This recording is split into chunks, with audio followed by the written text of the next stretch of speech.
Hello, good evening. Welcome to ITV News. This is Tuesday night's calendar. And here are tonight's main stories. In the name of their love, the father of murdered children, John and Lacey Bennett, says he'll make sure their legacy lives on.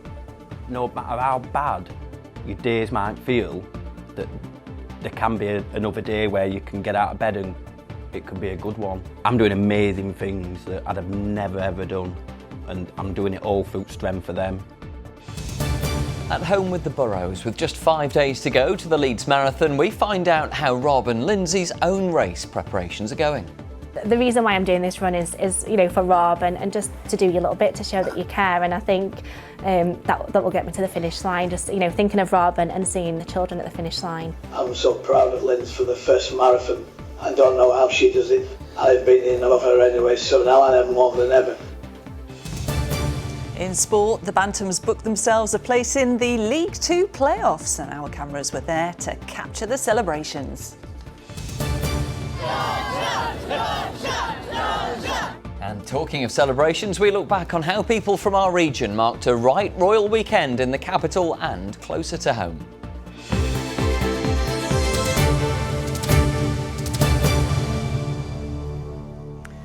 Thanks for joining us. First tonight, in September 2021, Jason Bennett's life changed forever when he received the devastating and unimaginable news that his son and daughter were dead, murdered by their mother's boyfriend.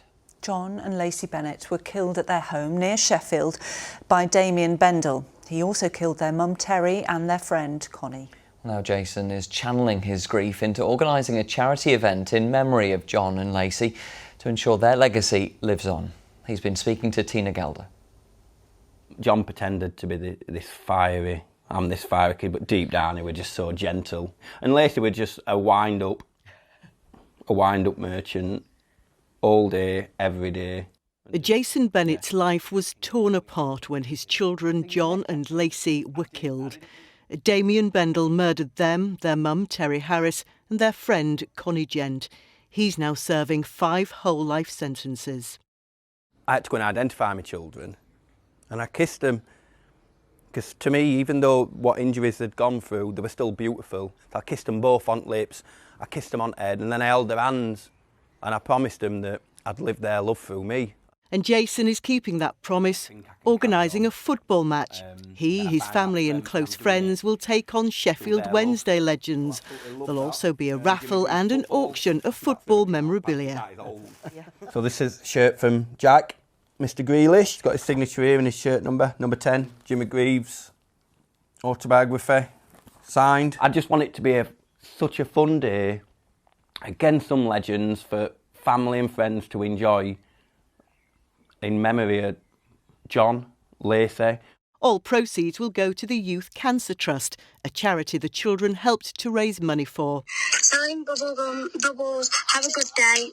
During a video call to their dad, they were excited, telling him what they were doing. 3 pack, 75p. It was the final call they'd have with him. They decided to buy sweets and things like that to sell on a stall that they'd make at home. That was the last time that I got to see him, and they were just showing me the stall and the sweets, and I just said, you know what, I'm so proud of you. So then I always had it in my mind that I need to do something for this charity when I'm strong enough and keep flying the flag for John and Lacey. The charity provides free holidays for young cancer patients. We're a really small charity, so literally every penny counts. But to have that connection as well with Jason, and to have his story and to know that this is what his children wanted, that's really special. And in turn, Jason is being helped, training for the match, and he has something positive to focus on. No matter how bad your days might feel, that there can be another day where you can get out of bed and it can be a good one. How proud do you think Lacey and John would be of the dad, of you? They'll be so proud. I'm doing amazing things that I'd have never ever done, and I'm doing it through their love. Just amazing to channel so much grief into something so positive. Thank you to Jason Bennett for sharing his story. And that charity match takes place on Saturday the 24th of June at the Jubilee Sports Club in Hillsborough. Now, when it comes to charity events, they don't come much bigger than the very first Rob Burrow Leeds Marathon, which is taking place, of course, this Sunday. Well, before a step has even been taken, it's already raised more than £1 million for numerous charities. Incredible stuff. Of course, one of those is the appeal for the Rob Burrow Centre for MND, the cause the Burrow family have been instrumental in keeping in the public eye. And with the commitment that's come to typify their approach to Rob's condition, both he and his wife Lindsay will be leading the way this weekend. They've been speaking to Lisa Adlam.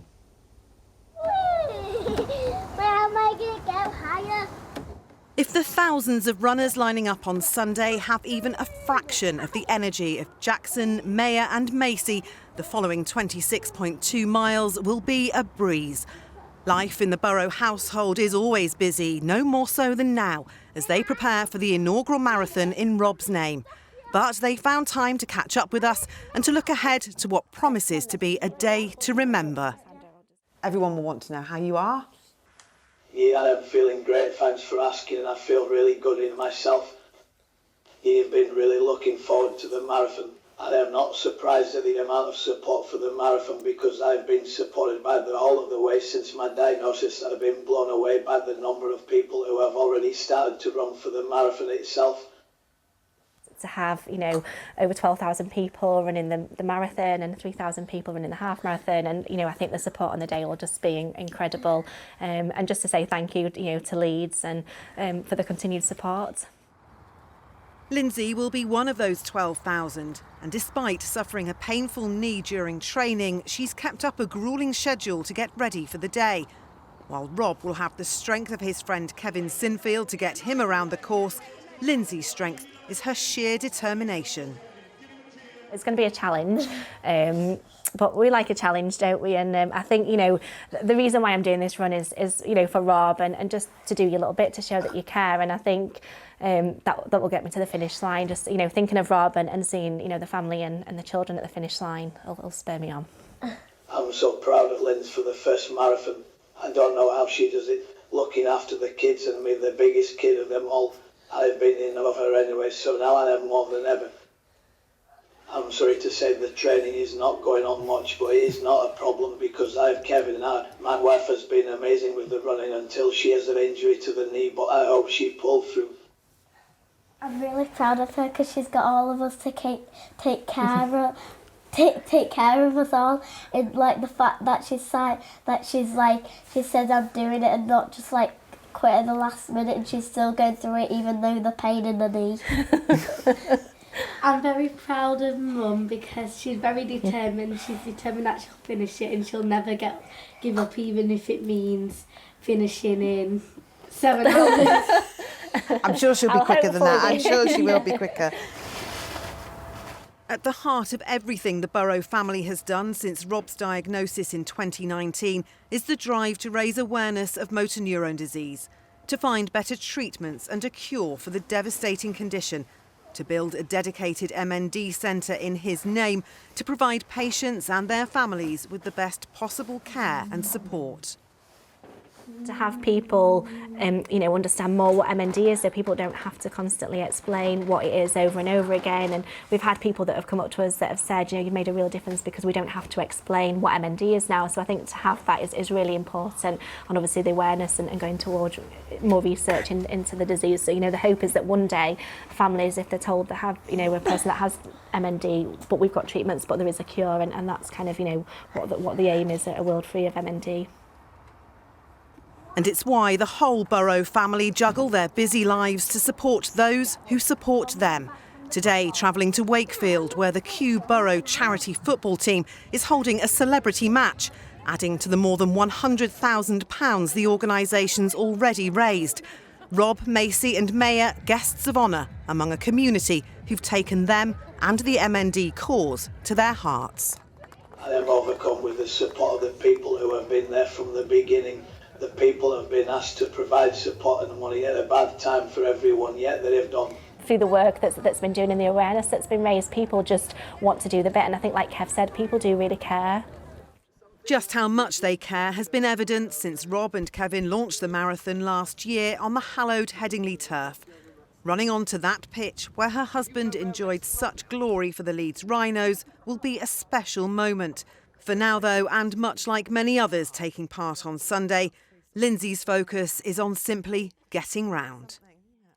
It's a full team effort and I'm really grateful for all the support that I've had. But yeah, it's not been easy and I have to say I'll be glad when it's over. I'm just going to keep running. It's just one foot in front of the other and hopefully make that finish line on the 14. Well, what an inspirational family. And Lindsay especially, I really hope that your knee's better and that you get round that marathon. I'm sure you will. Yeah, we are behind you every step of the way. Now, stay with us because still to come on the programme. Wembley bound, Chesterfield one step from a return to the Football League after reaching the National League playoff final. And it feels fairly warm in any sunshine, but when we get the showers, they're pretty heavy. I'll have the full forecast for the rest of the week a little later on.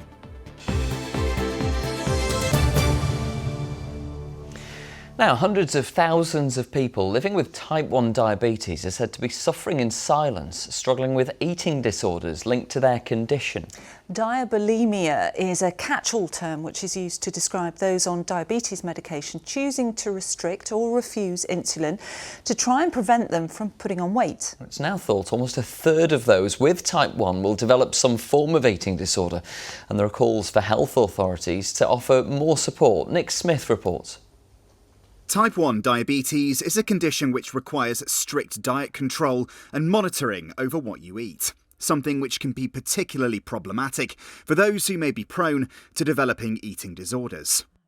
Ollie Hart is a GP who treats many diabetic patients at Belgrave Medical Centre in Sheffield and says clinicians like him are just getting to grips with the scale of the problem.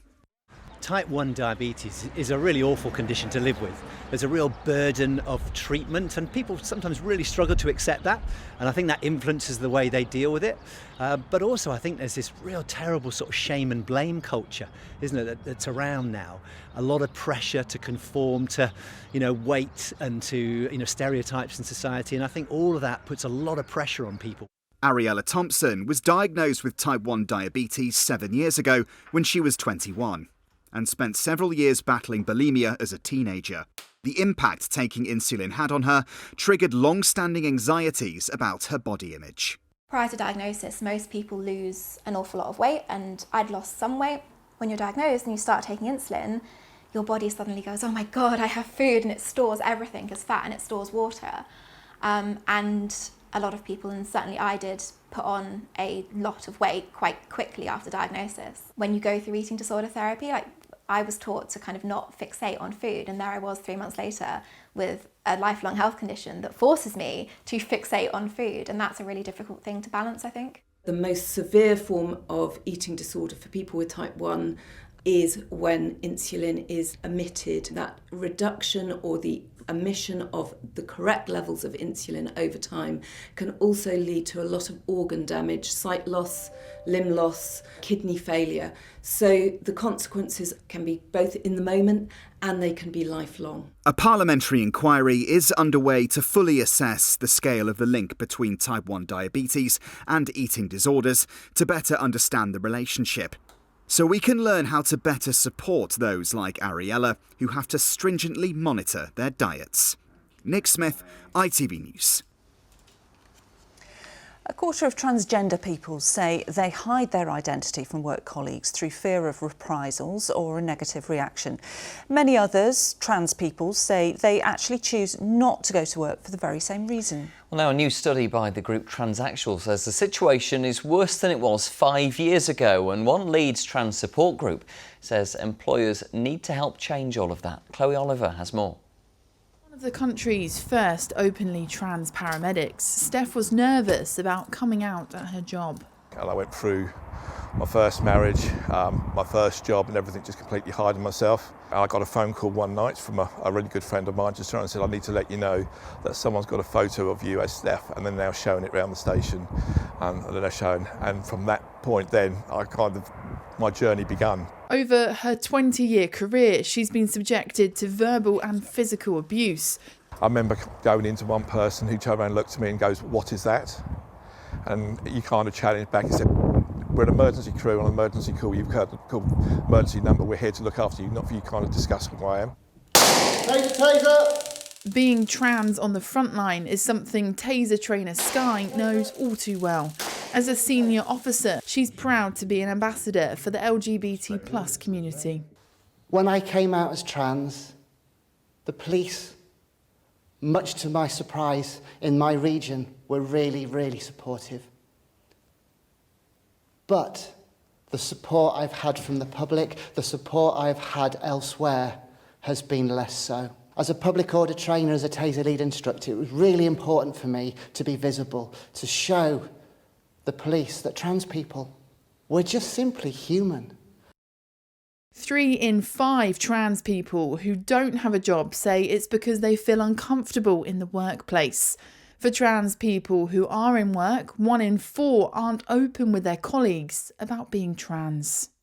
Those numbers are something Katie Neves wants to change by sharing her story publicly and training business leaders like at this event. My whole aim is to do 2 things. One is to reach out to other trans people, to let them know that it's okay to be trans, because it really is okay to be trans. Most people haven't knowingly met a trans person, so there's this fear of the unknown, and I just want to take that unknown away. Supporting trans people in the workplace is something this trans support group in Leeds say is crucial. If you've got a policy and you've got training and you know everyone in your company is supportive and is on board, then tell people about it. Tell everyone that you're there for your trans employees. Celebrate trans events, celebrate trans achievements within your workplace and your sector, and just be vocal. Let people know that you're there and that you're supportive. Katie, Sky and Steph told me it's more than just about gender. They want to inspire every individual to live their life without fear or repression. Chloe Oliver, ITV News. OK, time for some sport now and news of yet another managerial casualty in the Football League.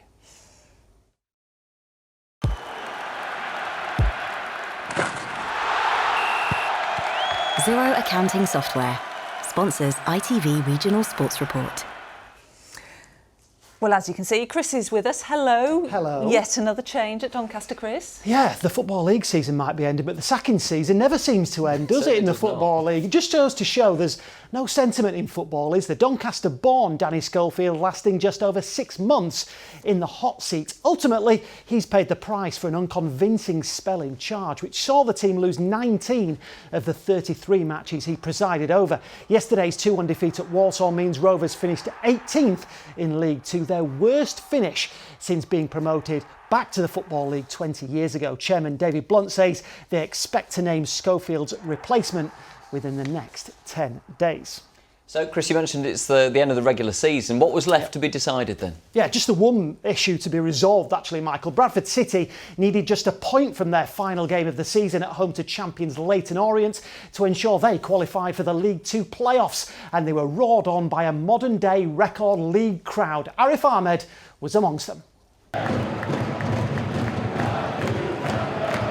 It's a crowd that Valley Parade hasn't seen the likes of in the league for over 2 decades, as more than 22,500 fans watched the final league game of the season. Atmosphere has always been brilliant. Every match, every home game, it's been absolutely brilliant, and we want to continue like this. Brilliant, yeah. A good turnout, but you always do get a good turnout at Bradford City. Unbelievable, mate, unbelievable. It is every week. It's awesome. We get behind the team week in, week out. Bradford took on champions Leyton Orient, knowing a point would be enough to secure a playoff spot. For some, it was a nail-biting watch, while others urged the Bantams on the only way they knew how, through song. The visitors scored first, but Bradford were only behind for a matter of minutes. Brad Halliday's strike relieving any lingering tension.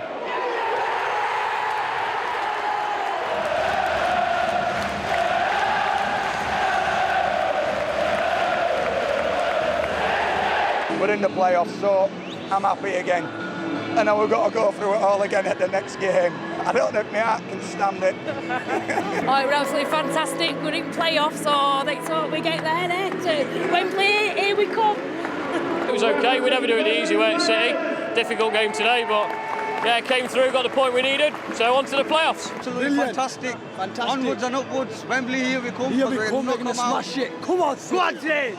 With the day's task complete, it was a chance for the players and their families to thank the crowd for their unwavering support with a lap of honour. It's obviously season almost done, and you get the chance to bring the little kids on. It's his first one, so yeah, it's really good, really nice feeling. We've been at it really hard all season, and it's nice to be able to share this with them. You know, I think I had maybe 10 people here today, so it's nice to share a moment like this in front of all these people with them. And at the end, walking around with your grandkids, how special a moment is that, creating memories with them as well? Yeah, well, that was about an hour ago, and they're still on the pitch now, so I don't think we'll get them back in until it goes a bit dark. But yeah, nice moments, and great to see the lads with their young guns as well, and their partners. So it's an important thing. I think fans like to see, obviously, that other side. Now it's the playoffs for Bradford, and another big crowd will be needed at Valley Parade to help their promotion push. Eric Farmade, ITV News, Bradford. To be a great day at Valley Parade yesterday. So Bradford hoping to go up, Leeds hoping to stay up, although results didn't exactly go in their favour yesterday. After wins for both Everton and Nottingham Forest, Leeds have slipped into the Premier League relegation zone, 2 points from safety and with just 3 games left to play. They were lucky to escape from Manchester City on Saturday with only a 2-1 defeat in what was Sam Allardyce's first game in the Leeds dugout. But after the game, the fans certainly showed a united front, something they'll certainly need if they're to stay up. Elsewhere this weekend, Sheffield United are heading to the Premier League on the back of a 2-1 win at Birmingham. And talking of glorious exits, Neil Warnock rode off into the sunset with victory over Reading in his final game at Huddersfield. They were already safe from the drop, as were Rotherham, who drew their final game at Wigan. The playoff picture is settled in League One. Sheffield Wednesday will play Peterborough after dashing Derby's promotion hopes at Hillsborough. Barnsley will take on Bolton, the Tykes opening the door for Peterborough after losing to them 2-0. Agony for Mansfield, who missed out on the League Two playoffs on goal difference despite a 2-0 win at Colchester, and Harrogate finished the season 4 places above the relegation zone after a 1-1 draw against Rochdale. And finally from me, Chesterfield are heading to Wembley next Saturday for the National League playoff final. And if it's anything like their semi-final on Sunday, well, it'll be a classic, won't it? 2-2 after 90 minutes, Liam Mandeville scored the winner in extra time to beat Bromley and set up a tasty-looking tie with Notts County. The winner will be promoted back to the Football League. Wembley next week, it's our job to get this club back to where it belongs, isn't it? And we're 90 minutes or 120 minutes of football away from that. Notts County are the best footballing team in this league. They're fantastic, what they've achieved to get so many points, and it's just harsh on them not to get promoted. But it'll be a great game for the neutral because we'll play good football, they'll play good football, and it'll be a really good game at Wembley. You know, we might as well set up camp at Wembley. We've got Chesterfield next Saturday, Halifax Town, the FA Trophy week after that, and potentially Bradford, Sheffield Wednesday and Barnsley the week after that as well. Yes, that'll keep you out of trouble. Well, we hope mostly. so. Anyway, Yeah. I hope you managed to dodge the showers at the weekend, Chris. Terrible weather. Yeah, it was a mixed bag, wasn't it, Kerry? It was a mix, but I told you it was going to be, didn't I? What was a bit of a shocker was the temperatures on Sunday, because of course we got a bit more sunshine, and then once that came through we got highs of 20.3 Celsius in Sheffield. In fact, that was the warmest. 21.3 Celsius was the warmest in the whole of England so far this year, and it's actually been the warmest in Sheffield since the 12th of September last year, so that's 8 months, and I think that's why it feels so nice, because we've not had 20 for very long. It was apart nice. from this afternoon where it was 20.3, so we're getting there, aren't we? This was Danes Dyke. First thing this morning, a big thank you to Trish Morris. She said it was warm and humid, but of course it clouded up a little bit this afternoon, and we have had a few heavy showers, and this was Ossett. Sean's been on holes. He's just come back from Tenerife and his roadies are out. He was like, what's going on? It feels like Tenerife. He's brought the weather with him. I know, yeah, and this was first thing this morning. Trooper, of course, at Caton Bay, enjoying some mixed skies. So keep them coming, sunshine and showers over the next few days, and of course the forecast will be coming up very shortly. Thank you. Well, while we've got you here, it's the return of a great collaboration, isn't it, between ITV and the National Lottery Community Fund? Yeah, big words. Yeah. It's very exciting. Next week sees the return of the People's Projects, where up to £70,000 is given to good causes which bring people together. Groups who've been shortlisted will be competing for your vote to help improve the lives of people in their local area. Now, the People's Project is your chance to decide which 3 deserving local groups will win the National Lottery funding through the National Lottery Community Fund. And all that stands between them getting the 70k is just your vote, basically. So each night next week on Calendar, we'll be featuring one of 5 people's projects competing for your vote. And along with the 3 awards of 70k, the runners-up receive grants of up to £10,000. So it's well worth it, isn't it? It is. Get voting. Thanks, Kerry. Yes, it's a lot of money, isn't it? Now, voting for the People's Projects opens at 9 in the morning on Monday, the 15th of May, and it closes at 12 noon on Friday, the 26th of May. Now, you can only vote once per region, and you will need an email address or mobile phone number to vote. Terms and conditions and the privacy notice can be found at itv.com/the People's Projects. Yes, get involved. Best of luck. Now, Kerry will be back with a full forecast in just a moment. That's almost it for now, though. Mary is coming up shortly. Then I'll be back with the late news at 10:30. Certainly will. But let's leave you tonight with how our region marked the Coronation weekend, come rain or shine. Yes, despite that changeable weather that we've been experiencing, people made the most of the celebrations as young and old saw in the reign of King Charles III.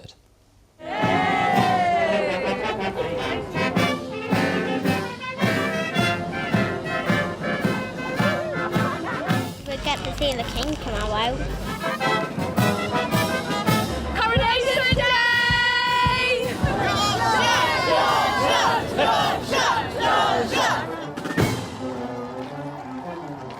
God save the king! It's absolutely fantastic. I just love the pageantry, and no one does it better than the British. Fair dues to the lad, you know, he's waited.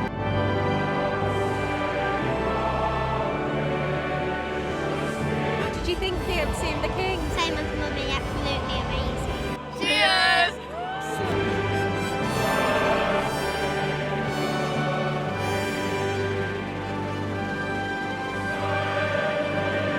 I guess it's all good fun today. Everybody happy, everybody enjoying themselves.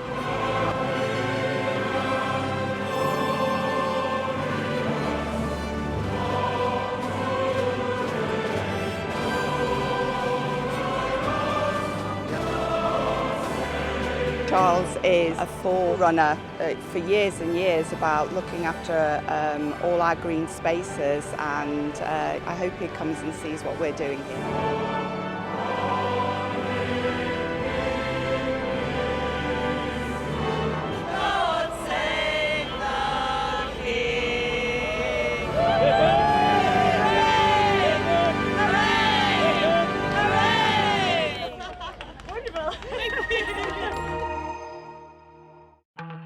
Good visibility on the horizon.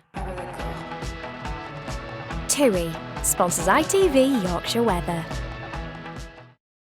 Hello again. It was indeed a mixture across the region today. The best of the sunshine coming through this morning.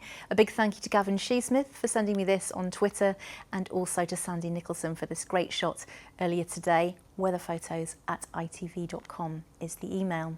Over the next couple of days, some warm sunny spells around, but also some heavy showers are a risk for both Wednesday and for Thursday. And then from Friday, things start to settle down. West probably best for any drier and brighter conditions. So over the next couple of days, still quite cloudy and showery. And then high pressure builds from the southwest and a bit of a west-east split. Quite a lot of clouding off the North Sea, and it will feel cooler and fresher to eastern fringes as well as we head towards the weekend. But for this evening, most of the showers should die out. Then it becomes dry and clear. 1 or 2 mist and fog patches, and then towards dawn maybe a little bit of cloud nudging onto the Pennines. Slightly fresher than last night, so into the mid-single figures, but we're frost-free as we head towards dawn.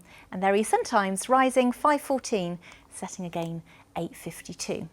So a bright enough start tomorrow, decent dose of sunshine if you're up nice and early, but during the morning quite quickly the showers will start to bubble up, and more widespread we think compared to today. They could be on the heavy and thundery side. Mixed in between there'll be some bright if not sunny spells, maybe not quite as much as today. 16 or 17, maybe not quite as warm as today, but still in the high teens Celsius, and the wind's a little fresher from the southwest, so a slightly fresher day and less humid. As we head into Thursday, again sunshine and showers. It will feel fresher at the coast, and that's the theme over the next few days, but from Friday, hopefully for all of us, mostly dry. TUI sponsors ITV Yorkshire Weather.